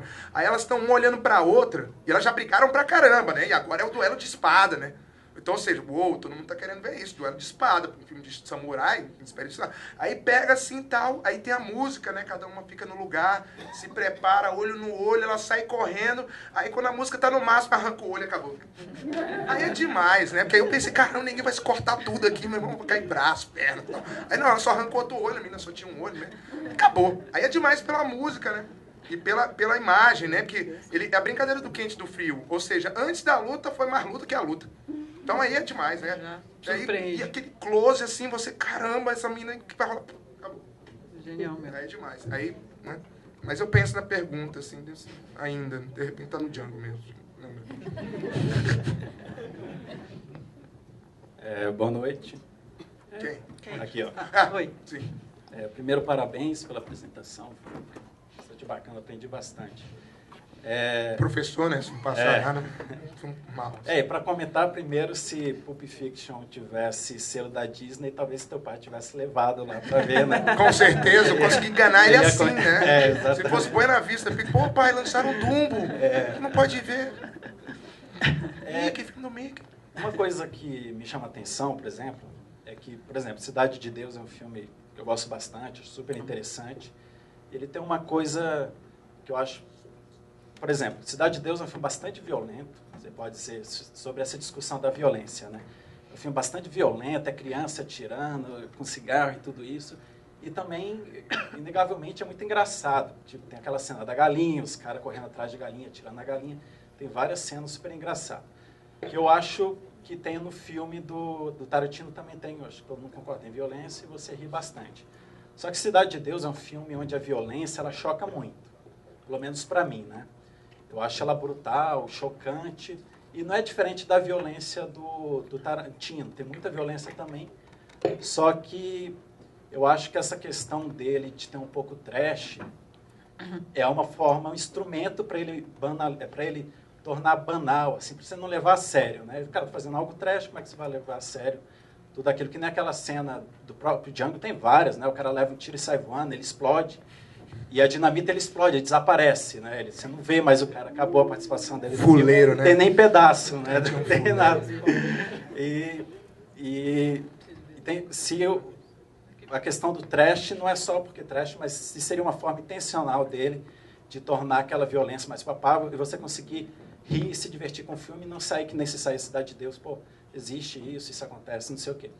Outra coisa me chamou a atenção em Django Livre, eu não sei se vocês concordam, se não foi uma maneira dele discutir a banalização, é que tem aquela cena onde o Django está em cima da colina, deitado com o rifle na mão, e do lado dele está o outro personagem, que eu não lembro o nome. Christopher Waltz. Isso, está falando para ele lá. Aí ele fala, isso aí é recompensa, não sei o quê, você tem que atirar no cara e tal, aí a gente vai ganhar uma grana aí. Aí ele falou, pô, não vou atirar nele, o cara é branco, né? E o Django, que é negro, está com a arma na mão. E ele não quer atirar no cara porque ele é um pai de família, o moleque chega lá e ele fala, mas ele é procurado, não sei o quê e tal. Ele é procurado e ele fez isso, ele fez aquilo, mas ele não quer atirar. E se eu não me engano, não lembro, mas o outro que pega a arma e acaba atirando, eu não lembro. Mas, de qualquer forma, ele está muito receoso, ele não quer praticar aquela violência ali. Em outra cena, aquela cena forte, onde ele coloca onde ele está disfarçado lá, ele já está junto com o Leonardo DiCaprio, a galera lá, e ele quer disfarçar que ele é um negro que não se importa com os outros negros, ele é que nem um branco. E o Leonardo DiCaprio vai mandar os cachorros em cima de um negro porque ele desobedeceu, ele queria fugir. O Django, ele aguenta a parada ali, ele não vai contra aquilo porque ele quer manter o papel nele, ele até aguenta bem, ele não fica... Você vê que ele sente, ele não quer aquilo, mas ele aguenta. Enquanto o Walt está lá desesperado. E depois ele pergunta, mas por que você não fez alguma coisa, não sei o quê, ele não aceita. Tanto que é o que me levou a crer que ele acabou naquela cena dele com o DiCaprio, que teve o fim que eles tiveram, né? Porque ele não conseguia engolir aquilo. Então, aí o que eu via? Porque o Django, ele via aquela violência contra os negros todo dia. Ele está acostumado com aquilo. Ele é um negro, ele viveu naquele período da escravatura e via aquela violência. Enquanto o Waltz, ele estava acostumado a caçar branco. Aí, uma hora, ele não conseguia ver a violência contra os negros e o Django não conseguia ver contra os brancos, não conseguia fazer. Eu não sei se eu estou viajando, mas pelo menos foi uma maneira. Mas uma construção super tranquila foi dentro do... Eu acho que você teve uma leitura que foi muito boa no que diz respeito, assim, como eu falei, o Django, para mim, uma percepção pessoal, eu não cheguei a ler isso em nenhum lugar, para mim ele é meio faroeste italiano, e no que diz respeito ao faroeste italiano, que é essa primeira metade do filme, antes deles chegarem lá no Mississippi, a primeira metade do filme ela está pontuada e calcada justamente nessa construção do Django se adaptar e representar papéis. Uma coisa que o Tarantino faz desde Cães de Aluguel. Tanto é que o próprio Tim Roth, o personagem dele, sofre a tutoria, né, de um personagem negro para entrar no mundo, né, dos gangsters. Então, você vai representar papéis. Aí a metáfora do Tarantino, né, a metalinguagem do Tarantino tratando de filme dentro do filme, né, a atuação dentro da atuação. Mas naquele momento ali, o que foi despertado? Que eu vejo é a questão de matar friamente um homem diante de seu filho. Ali ele tinha a questão familiar, né? Mas ao mesmo tempo, o Chris Waltz falou, mas isso aqui é um cara que fez o mal. É um cara que fez o mal, ele é procurado. Então, chumbo nele. Ele vai de $7 mil, né? Isso não é pouca coisa, não. Isso não é pouca coisa, não. Aí, vamos lá, aí mata. No outro momento, aí lembrando que agora a gente está no filme Blaxploitation, né? Onde negro resolve com negro, branco resolve com branco, e aí o que acontece? Nesse momento dos cães, ele está sobre um papel, e antes de tudo, é irracional para o Christopher Waltz, que nem americano é, daí a frase que ele fala, né? Eu estou mais acostumado com os americanos do que esse alemão, né? Mas antes de tudo ali, ele pontua a questão seguinte, uma violência gratuita, né, no que diz respeito uma violência brutal contra alguém que não pratica a violência porque quer. Que apesar do Léo DiCaprio ser dono do MMA, né? Que é um MMA, né? É dono do MMA lá, né? Tarantino, né? Tá com os MMA dele lá. Aí... É pelo contrário, né? Ele não queria mais praticar aquela violência, né? Até que fosse porque... Não, mas era uma violência que para ele não tinha sentido. Olha, era esse esporte, homem, ele é obrigado... né? Exato, esse homem e tal, vai morrer de uma forma tão brutal, medieval, né? E aí critica mais uma vez a condição americana, né? No sentido dessa violência brutal, que todo mundo, que os caipira, né? Aí ele pega aquela coisa mais brutal, né? Os caipira ficam se amarrando, né? Nos cães, esquartejando o negro. E aí vem um cara, um europeu, se indigna com aquilo para soltar essa frase. Não, mas eu tô mais acostumado com os americanos que ele, né? Aí, pô, uma crítica muito bem pontuada, né? A questão da violência norte-americana, que se eles criam essa polêmica da violência, o Tarantino traz essa violência que, como você falou, é trash, porque ela não quer ser uma violência da realidade. Se fosse uma violência da realidade, seria ou no pé ou na mão, que é muito mais brutal. Não é uma denúncia, né? Não é uma denúncia. No pé ou na mão. Tinha gente que ria no cinema, ficava, meu Deus, que ninguém tá rindo. O que eu acho que podia rir numa construção tranquila são de coisas, né? No Cidade de Deus tem muitos momentos que foram criados para o humor, mas ali é tenso demais, é uma criança, né? Então, aí é uma outra construção de violência que não quer ser banal. Mas também tem nossa leitura hoje, como a sociedade, né, lê a violência, né? Ali é social também. Ali é social, uma violência está num outro campo de representação, não é no fantástico. A violência Tarantino é no fantástico. Arranca uma perna, o cara pega a perna e... Então acaba sendo fundamental a questão do trash para a gente poder encarar dessa forma, né? É um cara que está disposto a isso sempre, né? Tanto que ele se explode no filme. Então,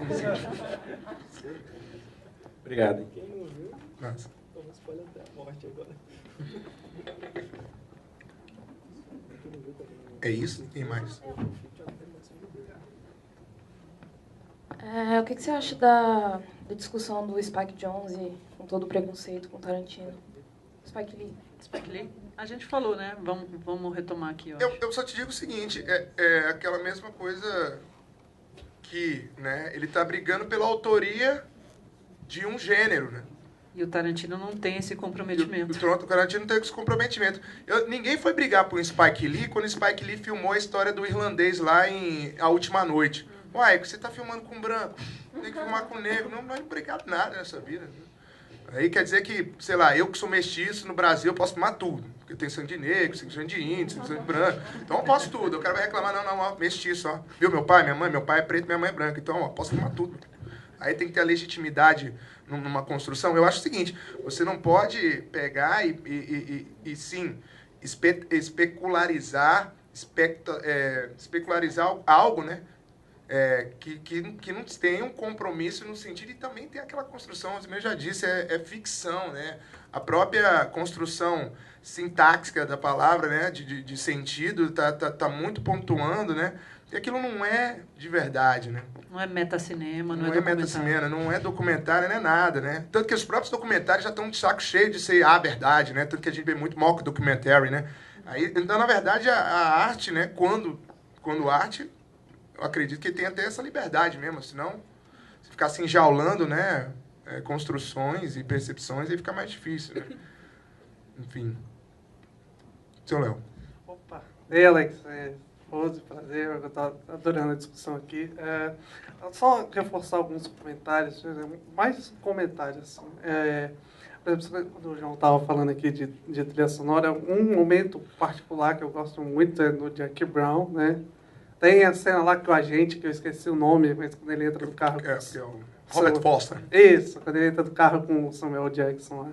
Aí ele bota um Delphonics para tocar, né? Que é um momento, uma banda romântica, meio jazz, banda de negros. Aí o Samuel Jackson vira e fala para ele, mas você gosta de Delphonics, né? Mas é um momento tenso do filme, tá rolando uma música romântica, dois caras dividindo um carro à noite.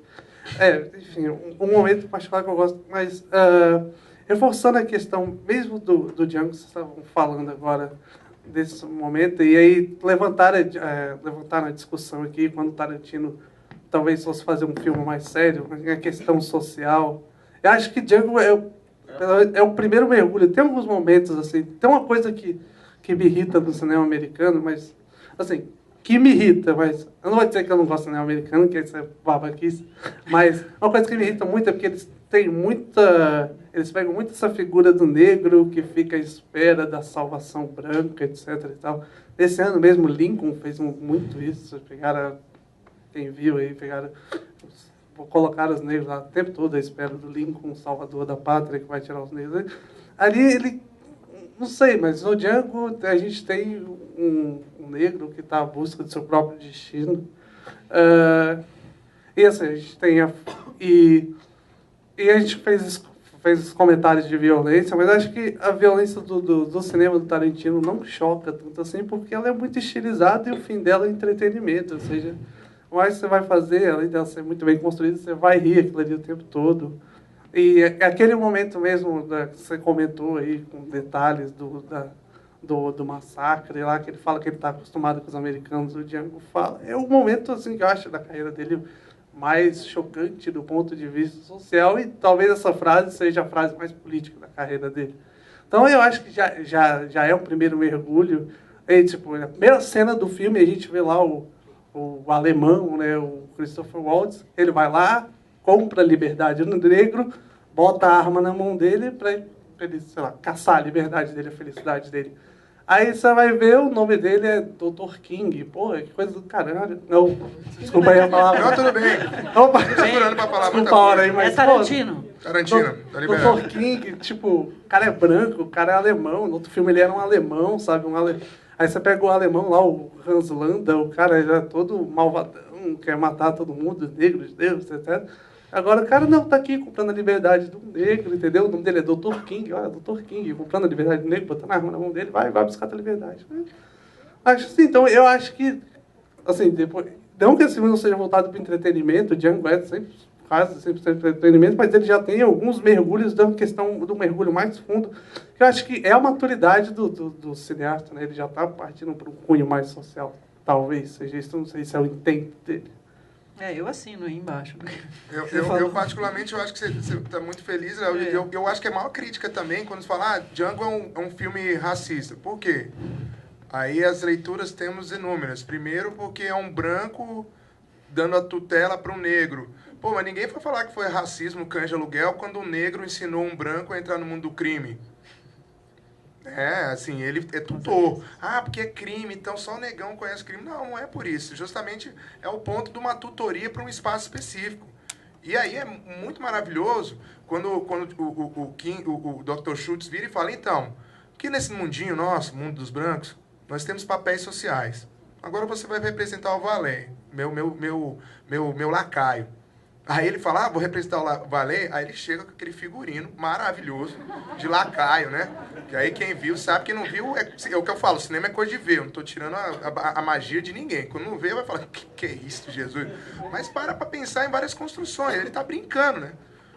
Ele está brincando, porque o Tarantino, quando há a construção do termo entretenimento, no Tarantino, ele vai entreter. Mas, ao mesmo tempo, também ele vai te levar para uma reflexão, né?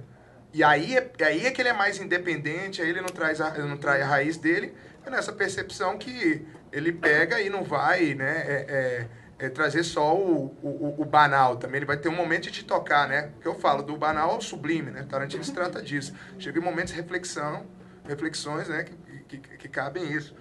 E aí, eu me preocupo muito das pessoas não entenderem o seguinte... É um negro com um branco, mas quando se dilata ao máximo a questão do negro, eles falam bem assim, então, eu tenho dinheiro. Aí todo mundo esquece.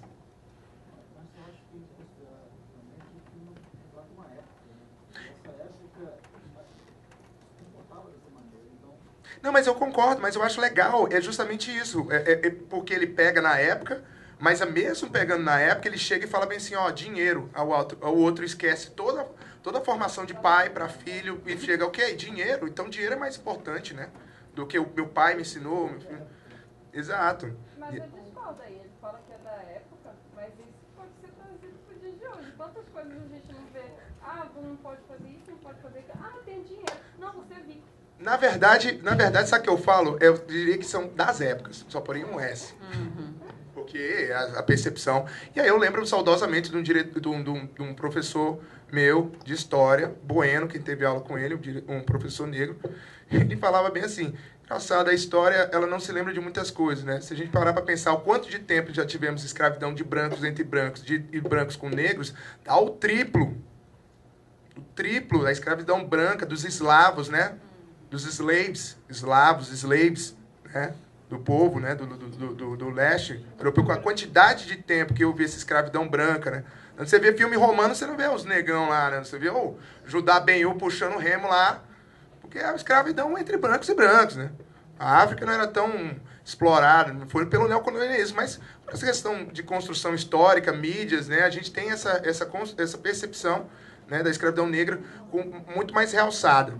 E aí eu questiono, pô, mas e aí, escravidão branca entre brancos, né? É um ponto. Então são épocas, né? Aí, sem entrar no marxismo, né? Exploradas, né? Mas assim, são condições de tempo, né?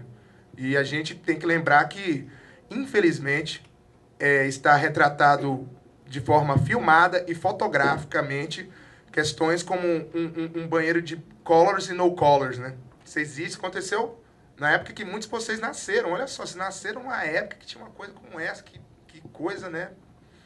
Isso sim é uma questão para a gente pensar. Mas é legal essas leituras, assim, eu acho mais instigante, né? E quais épocas... E aí a gente pode trazer isso. E quando é que acabou isso? Se acabou, né? Então... Você falou do Tarantino, que é bem regrado e tal, mas e o chicote de câmera? Aí é lindo, porque dentro do meu estudo é isso que acontece. Esse chicote de câmera, ele está se apropriando da linguagem cinematográfica italiana. Quando rola no Kill Bill, ele está se apropriando desse cinema asiático, dos filmes dos Shaw Brothers, de artes marciais, em que eles davam muito chicote de câmera. Para acompanhar a coreografia da dança, né? Exatamente, que era muito coreográfico. E também por falta de dinheiro. Vamos cortar? Não, dá um chicote nele, rapidinho, resolve. Tipo novela mexicana, né? Mexicana, você... é meu pai. O que disse? Aí tem uma construção estética de impacto também e tal. No Django, por exemplo, você pode ver que o Bill, ele tá seguindo todinho, tranquilo. Quando chega na cena do Pai Mei, começa o chicote. Por quê? Porque é uma referência a uma construção estética. Pergunta muito pertinente. Uma referência a uma construção estética. A mesma coisa acontece no Django, né? Tem porrada de chicote lá, porque os italianos também vão cortar, não, tá rodando, vai pra... Leone é um diretor que é mais comedido, mas tem muito chicote. Corbucci tem muito chicote, né? Ele trabalha no Django com montagem paralela também, não? Tem um momento. Tem um momento, mas bem pontuado, assim. Um momento mais pontuado, assim. Mas não é uma forma radical, obsessiva. Por exemplo, Jack Brown é a melhor montagem paralela dele que eu já vi, assim. Ali foi mais astuta, mais inteligente, né?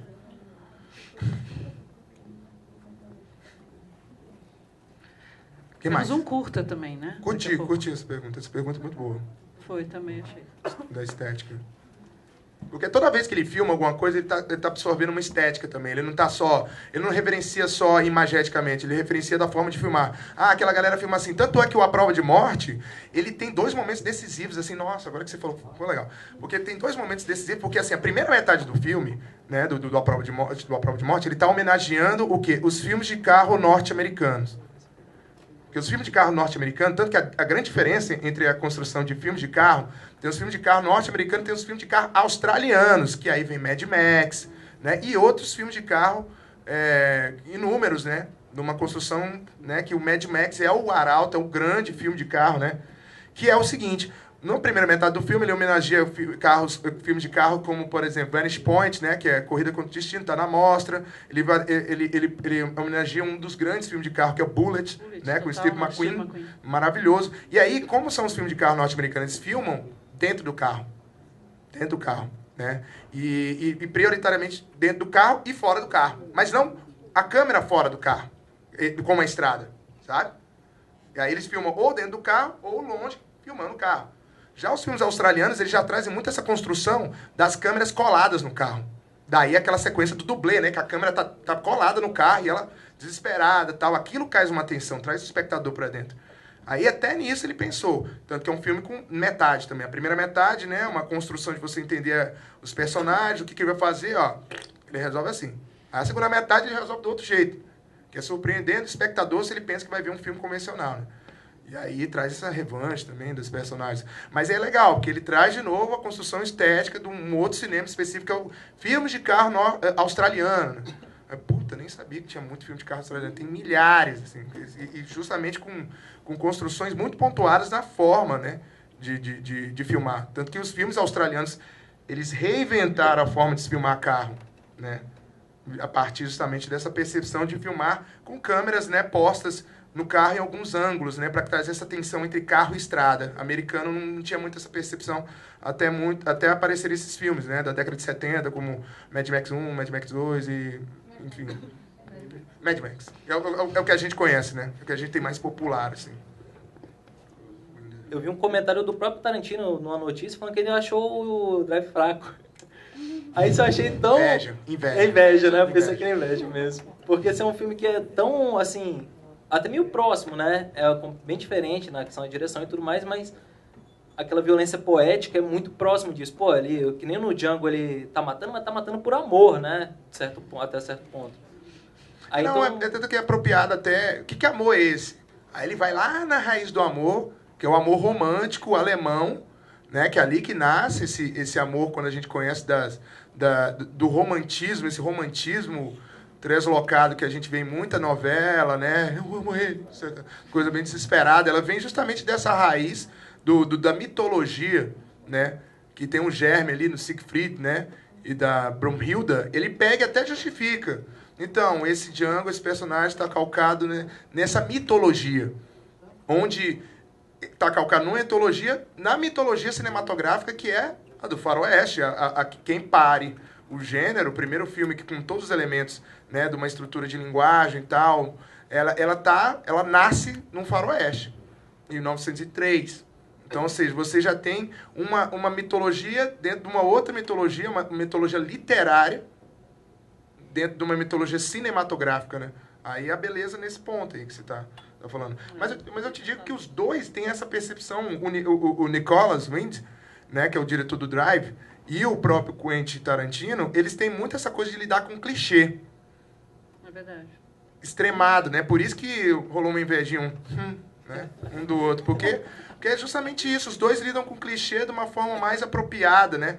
Tanto que o Drive, se eu contar a sinopse aqui do Drive, todo mundo vai falar, esse filme aí deve ter, porra, isso. E quando você vai ver Drive, não tem nada. Tudo que você pensa que vai acontecer no momento seguinte não acontece. A mesma construção é Tarantino. Tudo que você pensa que vai acontecer pode não acontecer. Ou não acontece. Porque ele lida justamente com essa percepção de brincar com o gênero. Apesar de estar totalmente calcado no clichê, ele pega e vai brincando, né? Não vou falar que ele subverte, que em alguns momentos ele realça. E aí a brincadeira dele é só levar para o outro lado, né?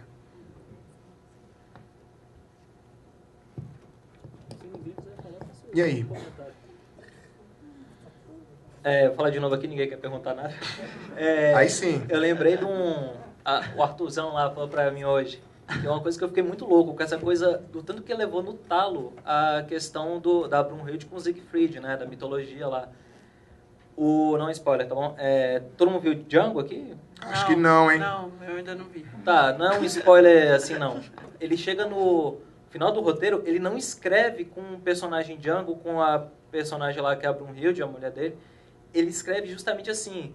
Então o cavaleiro, ele entra no castelo, mata o dragão e salva sobre o rio. Ele vai tão fundo nisso que no roteiro, pelo que o Arthur me falou, né? Não sei se o Arthur tava doido. Não, é isso mesmo. Ele tem esse troço, a loucura do cara com a questão poética. Eu achei a coisa mais louca do mundo, né? O cara, ele fecha assim o roteiro com o maior carinho do mundo ali, da emoção dele. Porque se trata disso, né? Na verdade, irônico Django, porque apesar de ser totalmente inspirado pelos faroestes italianos, onde os caras eram amorais, tanto que o faroeste italiano ele é acusado de ser misógino, né? Ele pega e usa a essência do faroeste americano, né? E aí ele vai apoiar a essência do faroeste americano na construção dele, que é em cima da mitologia do cavaleiro, né? Medieval, e do cavaleiro transpõe tudo, e principalmente, né, da coisa que constrói mais forte a indústria cinematográfica norte-americana, né?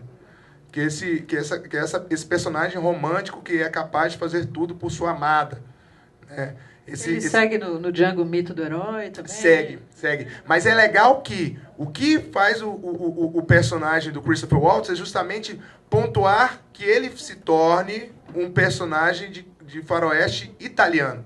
Aí para quem vê o filme, entende, e quem não viu vai ver como ele faz isso. Mas chega um momento chave que você fala, aqui sim, aqui ele tem pontuado a reviravolta do personagem que, de certa forma, estava meio reto. Né? Mas não está totalmente. Né?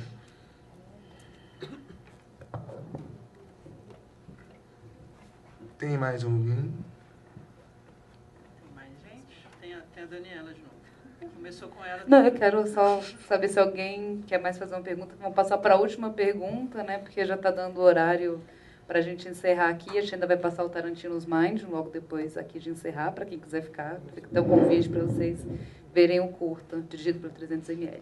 Eu queria fazer queria fazer o seguinte, eu queria agradecer a possibilidade, teve eu não sei, aí a galera vai entender lá, aqui é uma loja que gosta muito dessa coisa da cultura pop, Tarantino e tal, aqui disponibilizou uma camiseta para sorteio. Vocês querem uma camiseta para sorteio? Então eu vou fazer 3 perguntas. E aí, de repente, quem souber, leva a camiseta. Pode ser? Pode. Então vamos lá. Primeira pergunta. Não vão ser fáceis, né? Não porque eu quero a camiseta, mas é porque eu vou diminuindo, quero ver o que acontece. No Pulp Fiction, o Vincent Vega lá e o Jules, eles entram num quarto lá, num apartamento para resolver a questão lá. Qual era o número do apartamento? 47. Hã? 47. Não. 46. 6B. Não. 6B. Não. 42. Não. Peraí que eu tô pegando no Google. Não. Tá, outra pergunta. Uma pergunta mais fácil. Eu não vou fazer 3, não. Vou fazer só 2. Não, vou fazer 3, se for necessário 3. Tá, no Django, pra quem viu o Django, vi que muita gente não levantou a mão. Olha, essa pergunta é muito fácil. Hein? Qual é o nome do cavalo deles? Deles. Qual é o outro? Puta que pariu. Puta que pariu, Não, esse. Esse é do outro filme de faroeste. Peraí. Vamos estabelecer uma regrinha para a pessoa levantar a mão, que senão vai ficar difícil. É verdade. Ah, ninguém sabe. O nome do cavalo? Tem 2 cavalos no filme. John Wayne. Não, chuta o...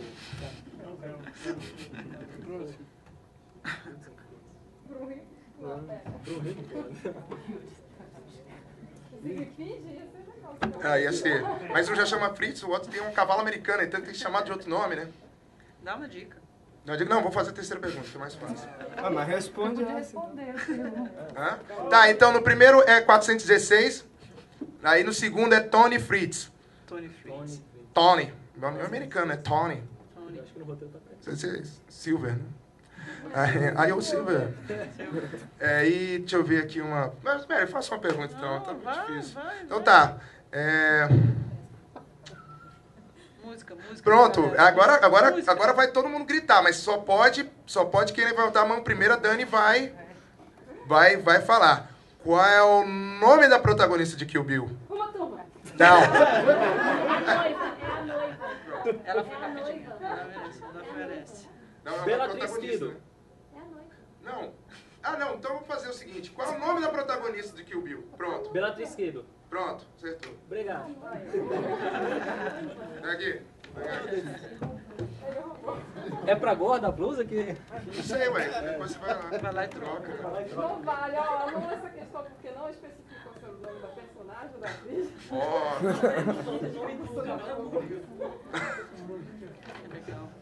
Não, mas só que só acertou aí. Não fazer inveja não, pode deixar na sacola. Linda. Muito legal. Cadê? Ah, que legal. Essa é a... Muito legal. Caiu o cartão, Caiu ó. o cartãozinho. Bom, hein? Dani, por favor, como quiser conduzir aí. Vamos para a segunda pergunta. Tem mais pergunta? Mais pergunta? Não era ponto sorteado? Não, era uma camiseta só. Alguém mais quer fazer alguma pergunta? Pra gente...